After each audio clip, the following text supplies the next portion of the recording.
வேதாகமம் என்பது தேவன் மனிதர்கள் வாழ்க்கையில் செய்யப்பட்ட ஒரு சம்பவ புத்தகம், அப்படிதானே? வேதாகமம் தேவன் மனிதர்களுடைய வாழ்க்கையில் செயல்பட்ட ஒரு சம்பவத்தின் புத்தகம். அதில் தேவன் பயன்படுத்திய நிறைய மகத்தான மனிதர்கள் பலர் இருக்கிறார்கள். ஆனால் அந்த அந்த மகத்தான இதுலேயுமே ஒரு சில செலக்டடான பீப்புளை பார்த்தீங்கன்னா, ஆபிரகாம் வந்து விசுவாசத்தின் தந்தை நம்ம அழைக்கிறோம். அவர் தெரியாத தேசங்களுக்கு போய் தெரியாத தேசத்தை அவர் சென்றார் நம்ம பார்க்குறோம். இரண்டாவதாக மோசே பார்த்தீங்கன்னா அடிமைத்தனத்திலிருந்து ஒரு கூட்ட ஜனங்களை அவர் வந்து விடுதலையாக்கினார் பார்க்குறோம். மூன்றாவதாக தாவீது வந்து மெய்ப்பனாக இருந்தார், ராஜாவானார். அதனால் தேவனுடைய இருதயத்தை அவர் வந்து மகிழ்த்தார் நம்ம பார்க்குறோம். அடுத்தாவதாக பேதுருவை பார்த்தீங்கன்னா ஒரு பயந்த மனிதனாக இருந்தார். பரிசுத்த ஆவியில் அவர் மேல் நிரப்ப உடனே துணிச்சலுடன் அவர் வந்து சுவிசேஷத்தை சொன்னார்னு பார்க்கிறோம். இதனால இவர்கள் எல்லாவற்றிலும் ஒரு பொதுவான விஷயங்கள் வந்து இருந்துச்சு. அப்போ தேவன் ஒரு வாழ்க்கையை பயன்படுத்தி அவர் ஒரு தலைமுறையே அவர் வந்து மாற்ற வல்லமை உள்ளவராக இருக்கிறார். அப்போ அந்த வரிசையில் ஆரம்ப சபை வளர்ச்சியின் மிகப்பெரிய தாக்கத்தை ஏற்படுத்திய ஒருவரை இன்று நம்ம பார்க்க போகிறோம். அவர் வேற யாரும் இல்லைங்க, நம்ம பவுல் அப்போஸ்தலனை குறித்து தான், அவருடைய வாழ்க்கையை குறித்து தான் நம்ம இன்றைக்கு நம்ம தியானிக்க போகிறோம். இன்று நாம் கிறிஸ்தவம் என்று சொல்லுவோம், அப்படிதானே? இன்று நம்ம கிறிஸ்தவம் என்று சொல்லுவோம். அது வந்து எப்படி இருக்கும்? நம்மளுக்கு எளிதாக இருக்கும். இந்த காலத்திலும் கூட பைபிள் நம்மகிட்ட இருக்கிறது, சபைகள் இருக்கிறது, ஆராதனை, தொழுகை நம்ம எல்லாம் ரொம்ப ஃப்ரீயாக நம்ம பண்ணுறோம். இப்போ நம்மளுக்கு ஒரு இடத்துல ஜெபிக்கணுமா, உடனே போய் நம்ம ஜெபிப்போம். பைபிள் எடுத்து வாசிக்கணுமா, நம்ம ஒரு ஃப்ரீடமாக நம்ம எல்லாம் வந்து பண்ணிட்டு இருக்கோம். ஆனால் இந்த சுதந்திரத்துக்கு பின்னாடி அடித்தளத்தில் அழுகை இருந்ததுங்க. அடித்தளத்தில் ரத்தமும், அடித்தளத்தில் வந்து ஒரு தியாகமும் இருந்தது நம்ம வேதாகமத்தில் பார்க்குறோம். அப்போ இந்த பவுல் அந்த தியாகத்தின் ஒரு பிரதானமான ஒரு கருவியாக காணப்படுகிறார். அப்போ இந்த புதிய ஏற்பாட்டில் 27 புத்தகத்தில் 13 புத்தகத்தில் தேவ ஆவியால் வந்து யார் எழுதுனா? பவுல் எழுதினார்னு பார்க்கலாம். அவர் எழுதிய ஒவ்வொரு கடிதமும் ஒரு வசதியான அறையிலோ ஒரு ஏசி ரூம்லையோ அப்படிப்பட்ட ஒரு இடத்துல எழுதவில்லை. அவர் சில கடிதங்களை வந்து சிறைச்சாலையிலிருந்து எழுதுகிறார். சில கடிதங்களை வந்து அவர் அழுகையோடு, சங்கிலி கட்டப்பட்ட கைகளோடு அவர் எழுதுகிறார். சில அடிகளும் மிதிகளும் வாங்கி அவர் வந்து அந்த கடிதங்களை அவர் எழுதுகிறார். சரி, இன்றைக்கு நாம் ஒரு வசனத்தை வாசித்து அது எவ்வளவு ஆழம் அப்படின்னு நம்ம சொல்லுகிறோம், அப்படிதானே? இப்போ பவுலோட எந்த நிருபம் வாசித்தாலும் ஒரு வசனத்தை வாசித்து இந்த வசனம் எவ்வளோ டீப்பாக போகுது அப்படின்னு நம்ம சொல்லலாம். ஆனால் இந்த வசனத்துக்கு பின்னால் ஒரு மனிதன் தனது வாழ்க்கையே எழுத்தாக அவன் மாற்றுகிறாக இருக்கிறான். அந்த காலத்தில் வந்து பார்த்தீங்கன்னா, பவுல் வாழ்ந்த காலத்தில் வந்து விமானம் கிடையாது, நோ ஃப்ளைட் கிடையாது, தண்டவாளம் கிடையாது, ரயில் போக முடியாது, அந்த வசதி கிடையாது, தனியாக கார் கிடையாது, ஜிபிஎஸ், அந்த இன்டர்நெட் எதுவுமே கிடையாது. ஆனால் பவுல் நடந்து சென்று ஊழியம் செய்தார், கப்பலில் பயணம் செய்தார்.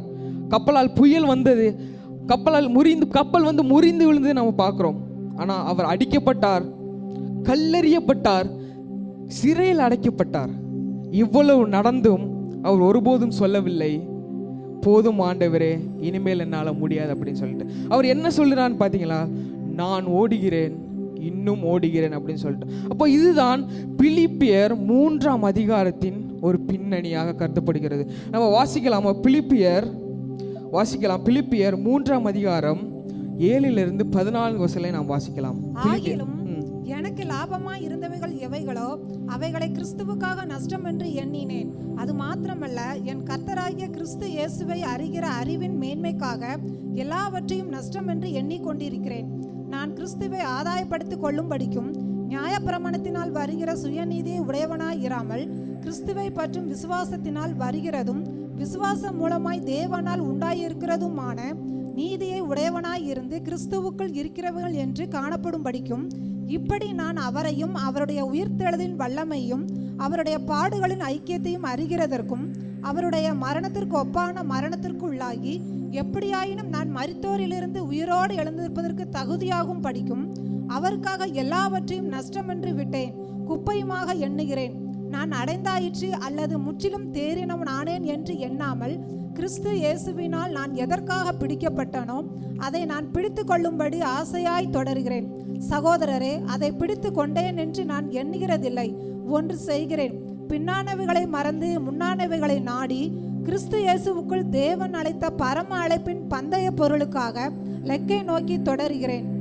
இந்த பவுல் சொல்றது ஒரு புதிய விசுவாசியின் வார்த்தை இல்லைங்க. இவை பல ஆண்டுகள் ஊழியம் செய்த, பல சபைகளை நிறுவிய, பல கஷ்டங்களை அனுபவித்த ஒரு முதிர்ந்த தேவனுடைய மனிதனின் சாட்சியாகுங்க இது. அப்போ அவர் சொல்லுகிறார், எனக்கு பயனாக இருந்தவர்கள் எல்லாம் கிறிஸ்துவினாலே இழப்பாக நான் கருதுகிறேன் அப்படின்னு. அன்பார்களே, இது ஒரு சாதாரணமான வாக்கியம் அல்ல, இது முழு வாழ்க்கையின் ஒரு முடிவுரையாக இருக்குது. பவுல் இதை சொல்லுகிற போது அவர் ஒரு இளம் மனிதர் கிடையாதுங்க.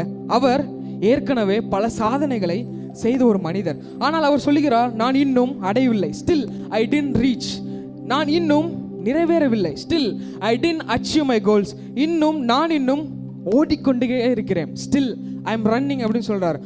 இன்றைக்கு பலர் சிறிய ஒரு ஆவிக்குரிய நம்ம ஒரு அனுபவத்துக்கு வந்த பிறகு நம்ம என்ன சொல்லுவோம், நான் போதும், நான் நிறைந்து விட்டேன் அப்படின்னு சொல்லுவோம். ஆனால் சில பேர் சிறிய ஊழியத்திற்கு பிறகு நான் நிறைவடைந்து விட்டேன் அப்படின்னு சொல்லுவோம். ஆனால் I have achieve my goals அப்படின்னு சொல்லுவோம். ஆனால் இன்று நிறைய பேர் அப்படின்னு நினைக்கிறாங்க. ஆனால் பவுல் நமக்கு கற்றுக் கொடுக்கிறது என்னன்னு பார்த்தீங்கன்னா, கிறிஸ்து வாழ்க்கை என்பது அது ஒரு நிற்கும் வாழ்க்கை கிடையாது, அது ஒரு ஓடும் வாழ்க்கையாக இருக்கிறது பிரியமானவர்கள். சரி, இப்போ பவுல் பற்றிய ஒரு ஆழமான ஒரு ஹிஸ்டாரிக்கல் பேக்ரவுண்டை பற்றி நம்ம இப்போ பார்க்கலாம். அதுக்கு அப்புறமாக நம்ம உள்ளே போகலாம். ஃபர்ஸ்ட்டு அப்போஸ்தலனாகிய பவுல் சுமார் கிபி 5 முதல் 10ஆம் காலகட்டத்தில் பிறந்ததாக வேதாகம அறிஞர்கள் கருதுகிறார்கள். பவுல் இயேசு கிறிஸ்து பூமியில வாழ்ந்த அந்த காலகட்டத்தில் சேர்ந்தவர் யாருன்னா பவுல் இயேசுவின் மரணம், உயிர்த்தெழுதல், அது மட்டும் இல்லாம ஆரம்ப சமப்பிறப்பு, அந்த பிறப்பு, அதுல எல்லா நிகழ்வுகளையும் தேவனோட அந்த கூடவே இருந்தார். பவுல் மிக அருகில் இருந்த மனிதராக நம்ம பார்க்கிறோம். அப்போ இது முக்கியத்துவம் என்னன்னு பார்த்தீங்கன்னா, பவுல் கிறிஸ்தவத்தை ஒரு பிறகு உருவான ஒரு மதமாக அல்லாமல் அவர் உயிர்த்தெழுந்த கிறிஸ்துவை நேரடியாக அனுபவித்த அடிப்படையில்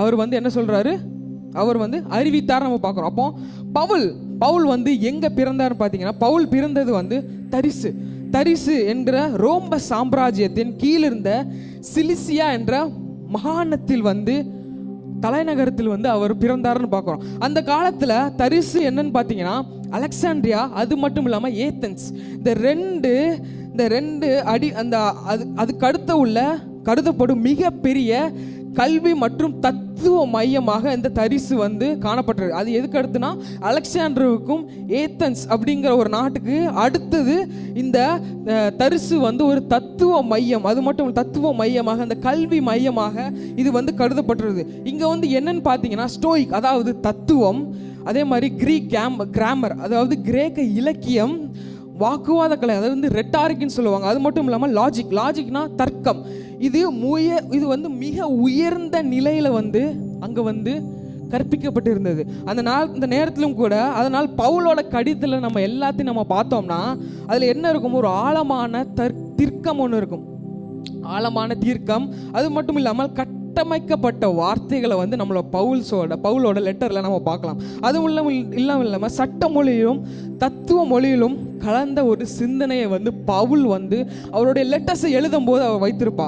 அது மட்டும் இல்லாமல் பவுல் தாங்க 3 கலாச்சாரங்கள்ல வாழ்ந்த ஒரு மனிதர். பவுலை பற்றி சொல்லுவாங்க, பவுல் 3 உலகத்தையும் இணைக்கும் ஒரு பாலம் போன்றவர் அப்படின்னு சொல்லிட்டு. இப்போ முதலாவதாக யூத கலாச்சாரம், அவரோட வேர் என்னன்னா யூத கலாச்சாரம். அப்போ இங்க பவுல் பிலிப்பியர் 3:5 சொல்லுகிறாரு, நான் எபிரேயர் அந்த நீங்க வசனத்தை வாசிங்கன்னா தெரியும், அவர் யூத கலாச்சாரத்தை பற்றி சொல்லியிருப்பாரு. அடுத்தபடியாக இரண்டாவதாக கிரேக்க கலாச்சாரம், அவரோட மொழியும் சிந்தனையும் இரண்டாவதாக கிரேக்க கலாச்சாரத்தில் இருந்துச்சு. இப்போ பவுல் எழுதிய எல்லா கடிதங்களையும் கிரேக்க மொழியில், அதுவும் சாதாரணமான கிரேக்கம் இல்லைங்க. இந்த கிரீக்கை என்ன சொல்லுவாங்கன்னு பார்த்தீங்கன்னா கொயினே கிரீக் அப்படின்னு சொல்லிட்டு இந்த கிரீக்கை கிரேக்கம், இந்த கொயினே கிரேக்கம் அப்படின்னு சொல்லுவாங்க. இது பொதுமக்கள் பேசும் அந்த மொழியிலும் கூட வணிகம், தத்துவம், அரசியல் போன்ற அனைத்திற்கும் பயன்பட்ட ஒரு மொழியாக இந்த கொய்னே கிரீக் வந்து இருந்துச்சு. இதனால் பவுல் வந்து சுவிசேஷத்தை அறிவிக்கும் போது அவருக்கு வந்து யூதர்கள் மொழியிலும், அது மட்டும் இல்லாமல் கிரேக்கருக்கு கிரேக்க மொழியில் வந்து அவிசேஷத்தை வந்து இந்த மொழியின் மூலமாக அவருக்கு வந்து அறிவிக்க முடிந்தது. அடுத்து மூன்றாவது உள்ள கல்ச்சர் பார்த்தீங்கன்னா, மூன்றாவது உள்ள கலாச்சாரம் ரோம கலாச்சாரம் வந்து அவருக்கு சட்டமும் பாதுகாப்பும் இருந்துச்சு. அப்போ பவுல் வந்து பிறப்பால் அவர் யாரு? ரோம கலாச்சாரத்தை சேர்ந்தவர். அப்போ பவுல் மிகப்பெரிய விஷயம் என்ன தெரியுமா? அவர் வந்து ரோம குடிமகன், சட்டமும் பாதுகாப்பும் அவருக்கு வந்து நன்றாக இருந்தது. தவறான அடிகளிலிருந்து அவருக்கு ஒரு விடுதலை அந்த இதில் இருந்துச்சு. மூன்றாவதாக சீசருடன் உரையாட ஒரு உரிமை அவருக்கு இருந்துச்சு. இப்போ பைபிளில் அப்போஸ்தலர் 22 நம்ம பார்த்தா, நீ ரோம குடிமகனா அப்படின்னு கேட்டதுக்கு என் கேள்விக்கு அதில் என்ன எழுதியிருக்குது என்றால், நான் பிறப்பில் இருந்தேன் அப்படின்னு சொல்லிட்டு. அப்போ இதுக்கப்புறத்தில் நம்ம பார்த்தோம்னா பவுலோட கல்வியை நம்ம பார்த்தோம்னா, அவர் கமாலியல் காலடியில் கல்வி கற்றார். கமாலியல் என்று அழைக்கப்படுபவர் அந்த காலத்தில் வந்து மிக உயர்ந்த ஒரு தியாலஜியன்னா இறையியலாளர். அந்த காலத்தில் மிக உயர்ந்த ஒரு இறையியலாளர். இதனால் பவுல் அவர்கிட்ட படித்ததினால் அவர் வேதாகம அறிவிலும் விளக்க முறையிலும், அதாவது இன்டர்பிரிட்டேஷன் சொல்லுவாங்க, அது மட்டும் இல்லாமல் சட்ட ரீசனிங்களும் மிக வலுவாக அவர் வந்து உருவானார் நம்ம பார்க்குறோம். அப்போ பவுல் பற்றி கருத்துக்களை ஒரு சில தியாலஜியன்ஸ், அதாவது இறையியலாளர் என்ன சொல்கிறாங்கன்னு பார்த்தோம்னா, அதாவது பவுல் இயேசு சொன்னதை மட்டுமல்லாமல் அவர் இயேசு யார், அவர் மரணத்திற்கு என்ன அர்த்தம், அது மட்டும் இல்லாமல் உயிர்த்தெழுந்தல் மனித குலத்திற்கு என்ன செய்தது அப்படிங்கிற இவர் உலகத்திற்கே ஆழமாக விரும்பித்தது யார் என்ன பார்த்தீங்கன்னா, அது அப்போஸ்தலனாகிய பவுல். அப்போ இன்னைக்கு ஒரு உதாரணத்தை நம்ம பார்க்கலாம். ஒரு கிராமத்தில் ஒரு இளைஞர் இருந்தாங்க. அந்த இளைஞர் வந்து எப்போவுமே அவன்கிட்ட கையில் ஒரு வாட்ச் இருக்கும். அந்த வாட்சையே அவன் வந்து ரொம்ப அதை நேசித்து அவன் வந்து எங்கே போனாலும் அந்த வாட்சை வந்து அவன் கொண்டு போகிறான். அப்போது அங்கே உள்ள ஃப்ரெண்ட்ஸ்லாம் பார்த்தீங்கன்னா அவனை ரொம்ப கேலி செய்வாங்க. எப்போவுமே இந்த வாட்சில் ஒன்றுமே இல்லை, இந்த வாட்சில் அப்படி என்ன தான் இருக்குது அப்படின்னு சொல்லிட்டு. ஆனாலும் அவன் பொருட்படுத்தாமல் அந்த வாட்சை எப்போவுமே நார்மலாக அவன் வந்து கட்டிகிட்டு இருக்கிறான். அப்போ ஒரு நாள் ஒரு நிபுணர் வந்து அந்த வாட்சை வந்து பார்க்குறாரு. அந்த வாட்ச் எப்படி இருக்குன்னு பார்த்தீங்கன்னா, உள்ள ஃபுல்லாக தங்கம், உள்ள அந்த இதெல்லாம் இருக்கும், முள்ளெல்லாம் இருக்கும் பார்த்தீங்கன்னா, அது ஃபுல்லாக வைரத்தில் கோல்டில் வந்து இருக்குது. அப்போது இது ஒரு பழையது இல்லை, இது ஒரு மிக அரிய ஒன்று அப்படின்னு சொல்கிறாரு. அப்போது அந்த இளைஞர் சொல்கிறாரு, நான் இதை தினமும் பயன்படுத்தினேன், ஆனால் என்னால் அந்த உண்மையான மதிப்பை என்னால் அறிய முடியவில்லை. அப்போ பவுலின் வாழ்க்கை இப்படி தாங்க. மனிதர்கள் பார்த்தால் ஒரு சிறை கைதி, மனிதர்கள் பார்த்தால் அது துன்புறுத்தப்பட்ட ஒரு மனிதன். ஆனால் தேவனாய கர்த்தர் பார்த்தார், உலகத்தில் மாற்றும் ஒரு கருவியாக தேவன் வெளிப்படுத்தினார். ஹல்லேலூயா.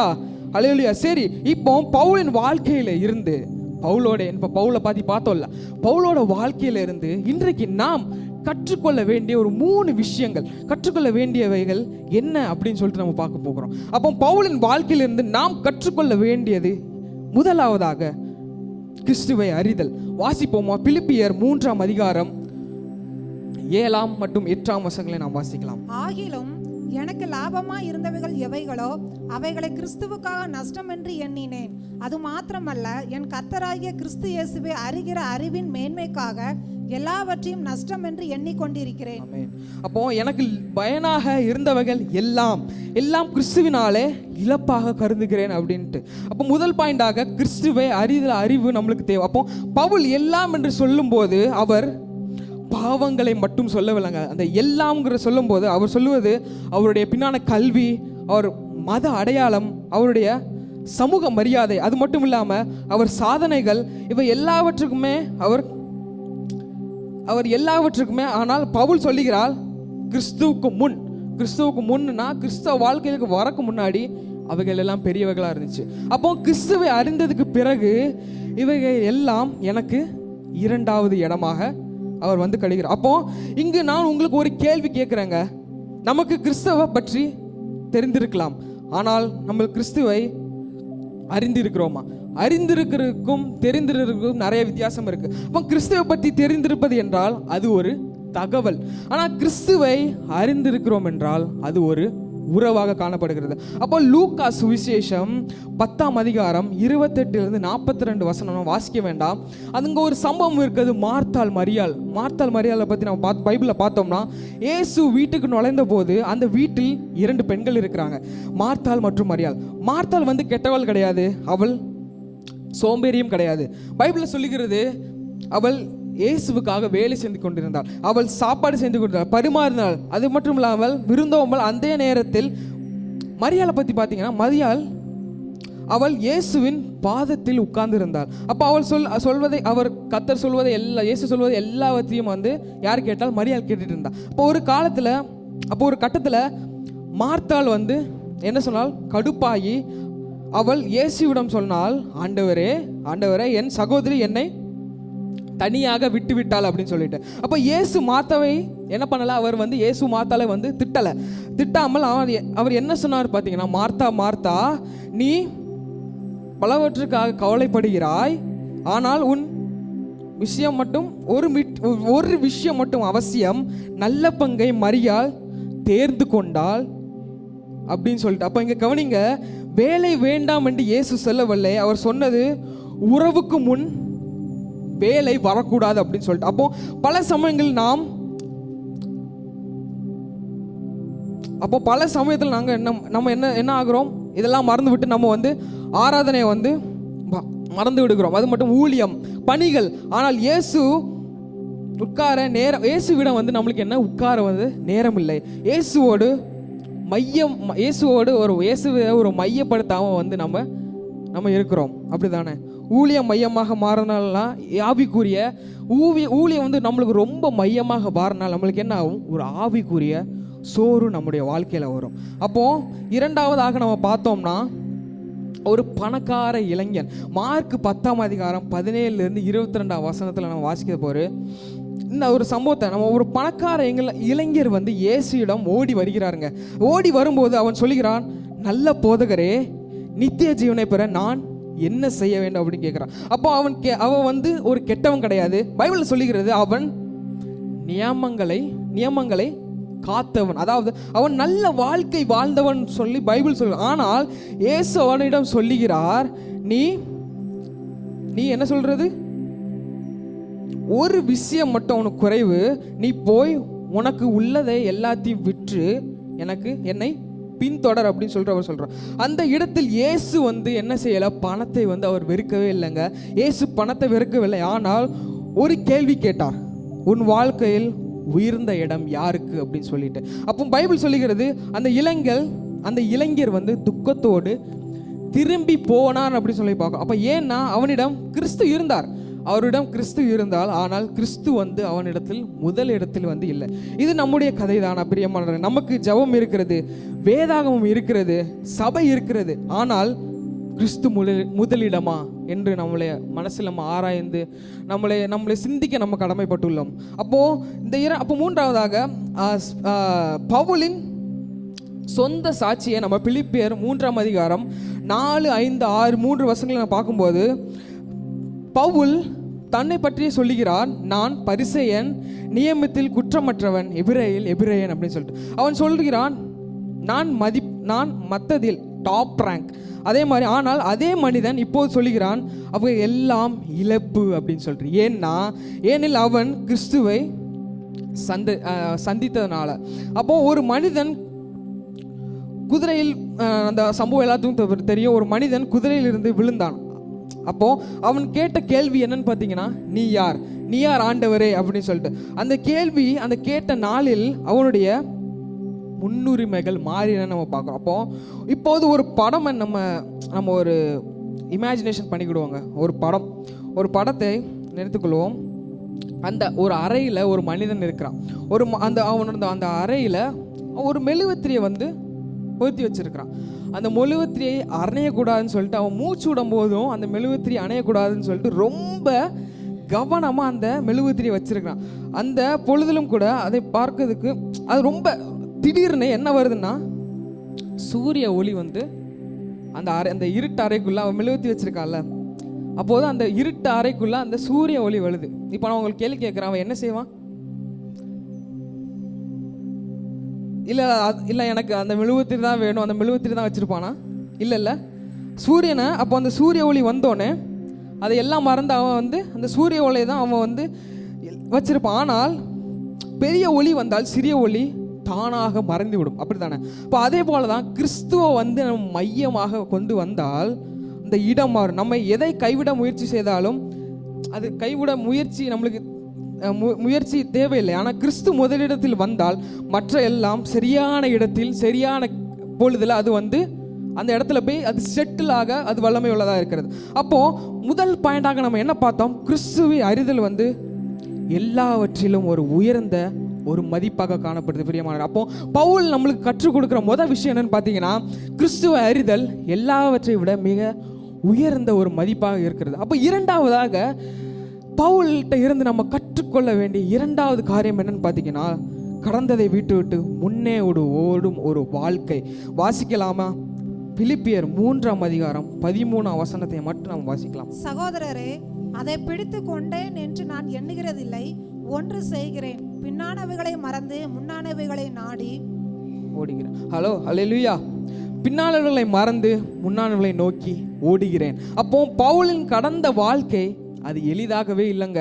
அது கருப்பும், ஒரு சைடு வந்து கருப்பும் இன்னொரு சைடு வந்து வெள்ளையுமாக இருந்துச்சு. அப்போ ஒரு பக்கம் சபையை துன்புறுத்திய கைகள், அது மட்டும் இல்லை தேவனுடைய பிள்ளைகளை சிறையில் அடைத்த கைகள், கல்லறிந்த அந்த சத்தம், அது மட்டும் இல்லாமல் கர்த்தாவே இவர்களுக்கு இதை கணக்கில் வைக்காதீர் என்று ஒரு ஜெபம், இவை எல்லாம் பவுலின் நிலவிலிருந்து போகிறதுக்கு அது அவ்வளோ சீக்கிரமாக அது போகிறதுக்கு சான்ஸே இல்லைங்க. ஆனால் இன்னொரு பக்கம், இன்னொரு கடந்த காலத்தில் இன்னொரு பக்கம் பார்த்தீங்கன்னா அவருடைய மூலமாக சபைகள் நிறுவப்பட்டன.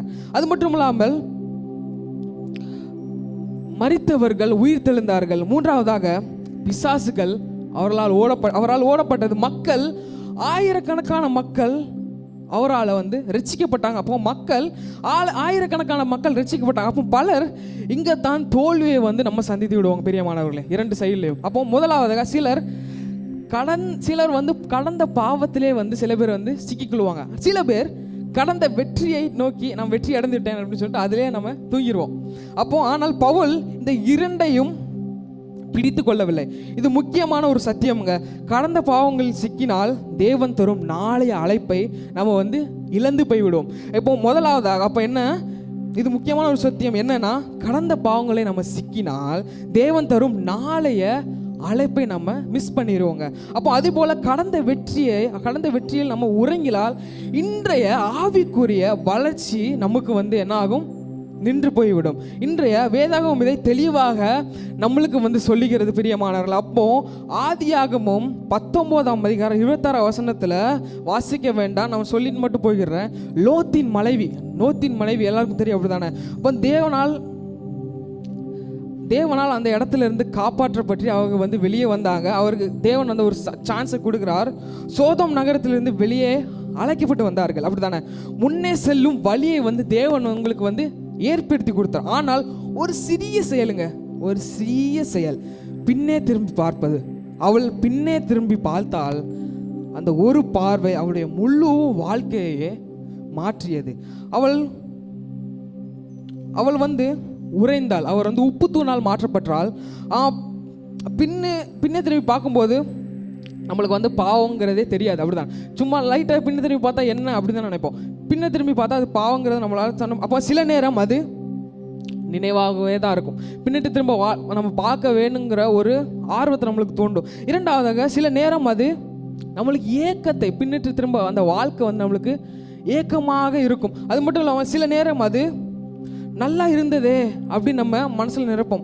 ஆனால் அந்த பின்ன பார்வை வந்து தேவன் தரும் முன்னே நடையை அது நிறுத்திவிடும் பிரியமான ஜனமே. அப்போ யாத்திராகம், இதே ஒரு சம்பவத்தில் யாத்திராகம் 16:3 அடுத்து என்னாகும் 11:5 நம்ம பார்த்தோம்னா இஸ்ரவேல் ஜனங்களை பற்றி நம்ம பார்க்கலாம். இஸ்ரவேல் ஜனங்க தேவன் அடிமைகளாக எகிப்தில் இருந்தாங்க. கர்த்தர் அவங்களை விடுவித்து கானானுக்கு கொண்டு வந்த அந்த சமயத்தில் தேவன் அவர்களை விடுவித்தார். நிறைய அற்புதங்கள் நடக்குது. செங்கடலை பிளந்தார், மன்னா அவங்களுக்கு கொடுத்தாங்க நல்லா சாப்பிட்றதுக்கு.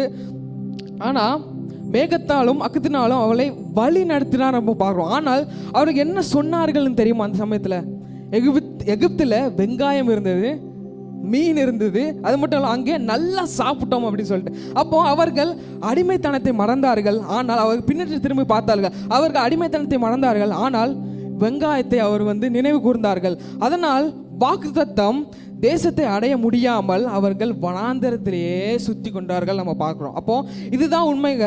கடந்த காலம் ரொமான்டிக்கா இருந்தது நினைத்தால் எதிர்காலம் பேரலைஸ்ட், அதாவது ஊனமாக மாறிவிடும் நம்ம பார்க்கிறோம். அப்போ ஒரு கார் ஓட்டுநருங்க, ஒரு இல்லஸ்ட்ரேஷன் மாதிரி, ஒரு விளக்க உரை மாதிரி, ஒருத்தர் ஒரு கார் ஓட்டுறார். கார் ஓட்டுறவங்களுக்கு எல்லாத்துக்குமே தெரியும் எப்படின்னு. அப்போது நம்ம கார் ஓட்டும்போது நம்ம நேரான ஒரு மிரர் இருக்கும், அப்படி தானே? நேரான ஒரு மிரர் இருக்கும். அதை மட்டும் நம்ம பார்த்து ஓட்டினா என்ன ஆகும்? ஆக்சிடென்ட் நடக்கும் கண்டிப்பாக. Left hand side, right hand side, ரெண்டு சைடுமே நம்ம கார் பார்த்து ஓட்டினா தான் வண்டி லெஃப்ட் ரைட் எங்கே வருது நம்ம கார் பார்த்து நம்ம ஓட்ட முடியும். ஆனால் அதை பார்த்துக்கொண்டு நம்மளுக்கு பயணம் செஞ்சு என்ன ஆகும்? நம்மளுக்கு அதே ஆக்சிடென்ட். அதே போல் தான் கடந்த காரியத்தை மட்டும் நம்ம பார்த்தால் நம்மளுக்கு ஆவிக்குரிய விபத்து நம்மளுக்கு ஏற்படும். பிரியமா, கடந்த புகழை மட்டும் நம்ம பார்த்தோம்னா நம்ம ஆவிக்குரிய வாழ்க்கை அது விபத்தாக மாறிவிடும் பிரியமானவர்களே. அதே போல பவுல் இதை புரிந்து கொண்டார். பவுல் அதனால் அவர் சொன்னார், பின்னானவர்களை மறந்து பின்னாளை மறந்து. அவர் சொல்லவில்லை நான் மறந்து விட்டேன் அப்படின்னு சொல்லவில்லை, அவர் சொல்லுகிறாள் மறந்து கொண்டு இருக்கிறேன் அப்படின்னு. அப்போ இது ஒரு தீர்க்கமான ஒரு தீர்மானமாக கருதப்படுது. ஒவ்வொரு நாளும் கடந்ததை விட்டுவிடும் ஒரு தீர்மானம் பவுலை போன்ற நம்முடைய வாழ்க்கையிலும் இருக்க பிரியமான. இன்றைக்கு தேவன் சொல்ல விரும்புவது இதுதான், நம் கடந்த காலம் நம்மளுடைய அடையாளம் இல்லை பிரியமானவர்கள். கடந்த காலம் அது தோல்வி, அது நம்ம பெயர் அல்ல பிரியமானவர்களே. கடந்த காலம் நம் தோல்வி நம் பெயர் அல்ல பிரியமானவர்களே. நம் வெற்றி நம் நிறைவு அல்ல. அப்போ கிறிஸ்துவின் உள்ள நம் அழைப்பே நம்முடைய உண்மையான அழைப்பு. அதனால் இன்று நாம் விடுவிக்க வேண்டியது என்ன அப்படின்னு ஒரு குற்ற உணர்வா, ஒரு பழைய காரியமா, ஒரு நாள் ஏற்கனவே செய்து விட்டேனே என்ற ஒரு மனநிலைமை நமக்குள்ள ஒரு பின்னிட்டு திரும்பி பார்க்கிற ஒரு நிலை இருக்கிறதா?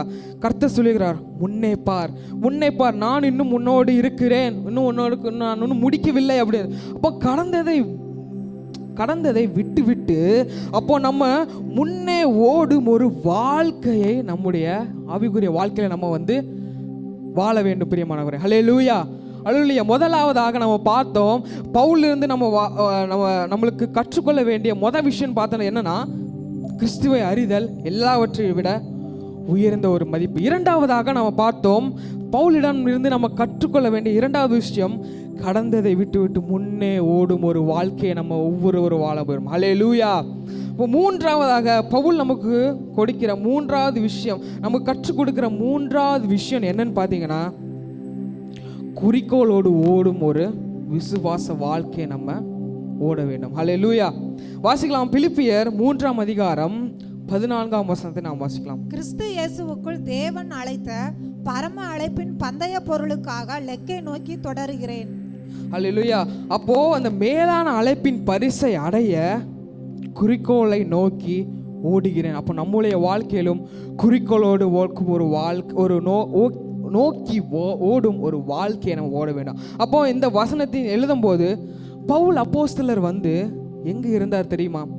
அவர் ஒரு மேடையில் அல்ல, அவர் ஒரு நாட்டில் அல்லங்க, அவர் ஒரு ஓய்வறையில், ஒரு லிவிங் ரூம்லையோ அப்படி ஒரு சொகுசான அறையிலோ இல்லை, அவர் சிறைச்சாலையில் இருந்தால், கைகளில் சங்கிலி, எதிரில் மரணம், அது மட்டும் இல்லாமல் அவருக்கு விசாரணை, தீர்ப்பு, அப்படி நிறைய விஷயம் அந்த பிரிசனில் இருந்துச்சு. நம்ம அந்த நிலையிலும் கூட, அந்த நிலையில் நம்ம பலர் என்ன சொல்லியிருப்போம், ஆண்டவரே நான் போதும், நான் நிறைய செய்து விட்டேன், இனி ஓய்விடுகிறேன், என்னால் முடியாது. ஆனால் பவுல் அப்படி சொல்லவில்லை.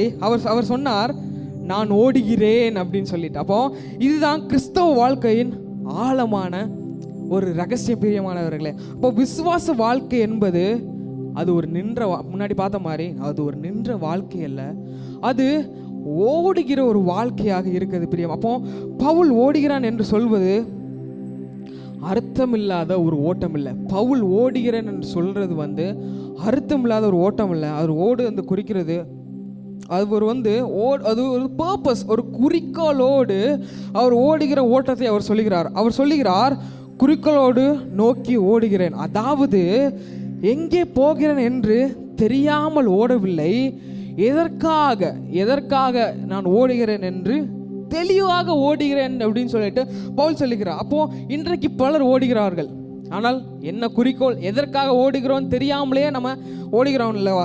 சில பேர் வேலைக்காக குறிக்கோள் இல்லாமே ஓடுவாங்க, சில பேர் பணத்திற்காக குறிக்கோளோடு ஓடுவாங்க, சில பேர் பொருள்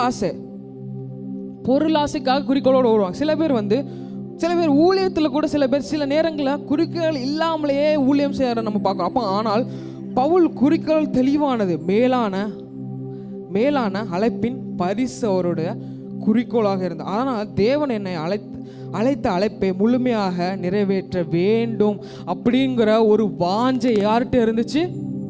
பவுல்கிட்ட இருந்துச்சு. அப்போ இங்கே ஒரு முக்கியமான சத்தியம் இருக்குது பிரியமானவர்களே. இப்போ கிருபை அது ஒரு சோம்பல், கிருபை வந்து ஒரு சோம்பல் அல்ல, கிருபை அலட்சியம் இல்லை பிரியமானவர்களே. சில பேர் இப்படி தான் சொல்லுவாங்க அப்படி தானே, எல்லாம் கிருபை தானே அப்படின்னா ஏன் இவ்வளோ முயற்சி, கிருபையே நம்ம பார்த்துக்கிடுமே அப்படின்னு சொல்லிட்டு கிருபையே மற்றும் மையமாக படுத்தி நம்ம கிருபையே நம்ம வந்து திங்க் பண்ணிகிட்டே இருக்கோம். ஆனால் பவுல் சொல்லுகிறார், கிருபை என்றால் இன்னும் அதிகமாக ஓட வைக்கும் ஒரு சக்தி, அதாவது பவர்.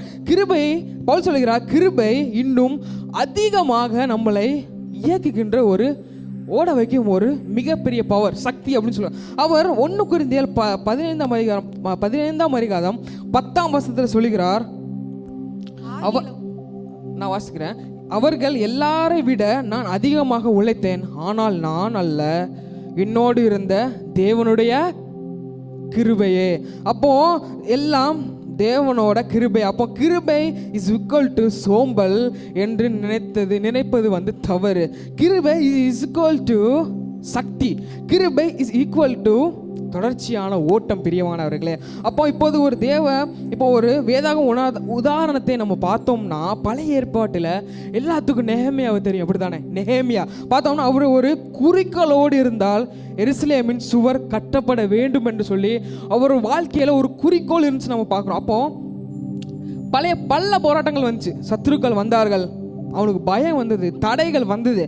அவர்கள் சொன்னார்கள், நீ கீழே இறங்கி வா, நம்ம பேசிக்கலாம் அப்படின்னு சொல்லிட்டு. அப்போ நெகேமியா என்ன சொன்னான்னு தெரியுமா? நெகேமியா 6ஆம் அதிகாரம் 3ஆம் வசனத்தில், நான் ஒரு பெரிய வேலையில் இருக்கிறேன், நான் கீழே இறங்கி வர முடியாது அப்படின்னு சொல்லிட்டு. அப்போ இது குறிக்கோளோடு ஒரு ஓட்டம், மனிதனின் குரல், அது கவனம் வந்து எப்பவுமே சிதறாது. ஒரு குறிக்கோளோடு ஒரு ஓடும் மனிதனின் குரல், அது மட்டும் இல்லாமல் கவனம் வந்து நம்மளுக்கு எப்பவுமே சிதறாதுங்க. அப்போ நம்மளுக்கு அது மட்டும் இல்லாமல் பயம்புறுத்தலும் அந்த விஷயத்துக்கு நம்மளுக்கு வரும். ஆனால் பவுல் இதே மாதிரி தான் சிறையில் இருந்தாரா, அவர் எழுதுறத நிறுத்தவில்லை. சிறையில் இருந்தார், சங்கிலி அவளுக்கு போடப்பட்டது, ஆனாலும் அவர் வந்து நிறுத்தவில்லை. அவரோட லக்கை நோக்கி அவர் வந்து ஓடிக்கொண்டே தான் இருக்கிறார். சிறையில் இருந்தாரா, அதனால் என்னால் முடியாது அப்படின்னு சொல்லிட்டு அவர் வந்து விட்டு கொடுக்கல. அப்போ கைகளில் சங்கிலி இருக்கு, என்னால் ஒழுங்காக எழுத முடியாது, என்னால் ஒழுங்காக ப்ரேயர் பண்ண முடியாதுன்னு சொல்லலை. அவர் வந்து நிறுத்தவில்லை, அவருடைய லக்கை நோக்கி அவர் வந்து ஓடிக்கொண்டே இருக்கிறார் பிரியமான. அது மட்டும் இல்லை, மரண அச்சமும் அவருக்கு இருந்தது, ஆனாலும் அவர் வந்து ஓட்டத்தை வந்து நிறுத்தவே இல்லை பிரியமானவர்களே.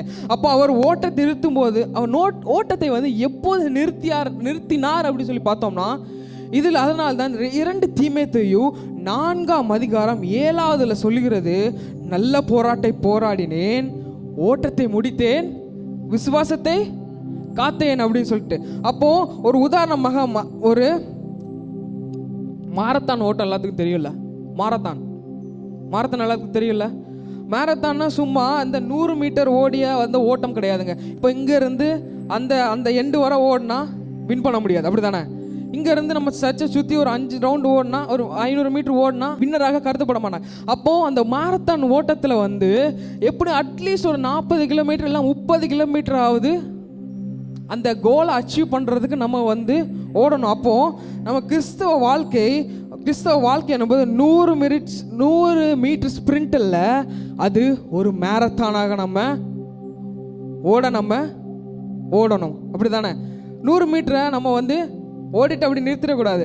மேரத்தான்னா நம்ம கிறிஸ்துவுக்காக நம்முடைய வாழ்க்கையை வந்து கிறிஸ்தவ வாழ்க்கையை வந்து நம்ம ஒரு மேரத்தானாக பார்த்து நம்ம ஒரு மேரத்தானா மாதிரி நம்ம ஓடணும். அப்போது நம்ம வாழ்க்கையில் தீயோடு அந்த அந்த அந்த வெறி நம்மளுக்கு சோர்வு வந்தாலும் முடிந்து விட்டது அப்படின்னு நம்ம நினைத்தாலும், ஆனால் சில வாழ்க்கையில் சில பேர் என்ன வழியிலே வந்து நின்றுவாங்க, அப்படி தானே?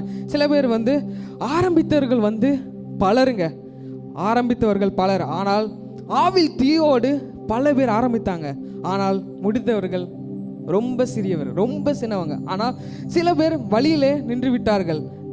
அது மட்டும் இல்லாமல் சில பேர் சோர்ந்து எங்கெல்லாம் எனக்கு சோர்வு ஆகுதோ அங்கங்கெல்லாம் உட்கார்ந்துருந்தாங்க. அப்போ சிலர் வந்து டிஸ்ட்ராக்ஷன் ஆகி, அதாவது கவனம் சிதறி போய் வேற வழியில் அவங்க வந்து போயிடுறாங்க. அப்போ ஆனால் இன்று கர்த்தர் கேட்கிறார், நீ ஓடிக்கொண்டிருக்கிறாயா? நீ ஓடிக்கொண்டிருக்கிறீங்களா? நீங்கள் ஓடிக்கொண்டிருக்கிறீங்களா? நீங்கள் ஆரம்பிச்சிட்டிங்களா? நீ ஆரம்பிச்சிட்டாயா? கர்த்தர் கேட்குறா, நீங்கள் ஆரம்பிச்சிட்டிங்களா? ஆனால் நீ முடிப்பாயா அப்படின்னு சொல்லிட்டு தேவன் கேட்குறா. ஹல்லேலூயா. ஆரம்பித்த ஓட்டத்தை நீ ஆரம்பித்துட்டாயா? நல்லது. ஆனால் நீ முடிப்பாயா என்று சொல்லி தேவன் கேட்கிறா. ஹல்லேலூயா. ஹல்லேலூயா. பவுல் நமக்கு கற்றுக் கொடுத்திருக்கார். சூழ்நிலை ஓட்டத்தை வந்து எப்பவுமே தீர்மானிக்காதுங்க. சூழ்நிலை ஓட்டத்தை தீர்மானிக்காது. சங்கிலிகள், நம்முடைய எத்தனையோ போராட்டங்கள் நம்மளை பிடித்து சங்கிலி போல நம்ம நிறுத்தினாலும் ஓட்டம் வந்து தீர்மானிக்காது. மூன்றாவது சிறை போன்ற ஏதாவது ஒரு கூடு நம்மளை சூழ்ந்தாலும் நம்முடைய முன்னே போகிற ஓட்டத்தை வந்து அது வந்து தீர்மானிக்காது.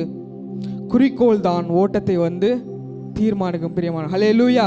இன்றைக்கு தேவன் உங்களை அழைக்கிறார். பிரியமானவரே, அரை வழியில் நின்று விடாதீர்கள், சோர்ந்து உட்கார்ந்து போய் விடாதீர்கள்.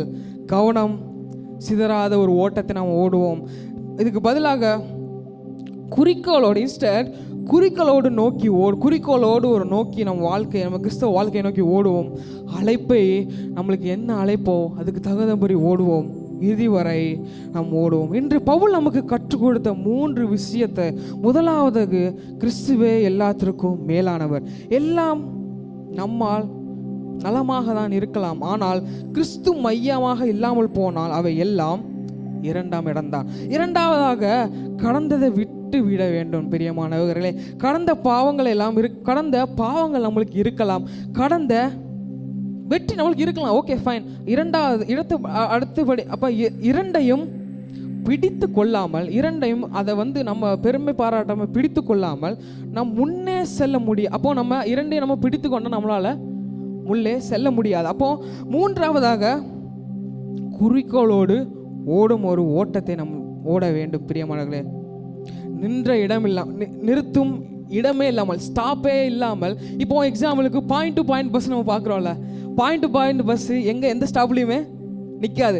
அப்போ ஒரு இடத்துல டெஸ்டினேஷன் ஆரம்பிச்சதுன்னா அடுத்த ஸ்டாப்பில் தான் நிற்கும். அதே மாதிரி தான் நம்முடைய ஒரு நிறுத்தும் இடம் இல்லாமல் கர்த்தருக்காக நம்முடைய ஓட்டத்தை வந்து ஜெயமாக நம்ம முடிக்க வேண்டும். அப்போ விசுவாச வாழ்க்கையின் இலக்கு கிறிஸ்துவின்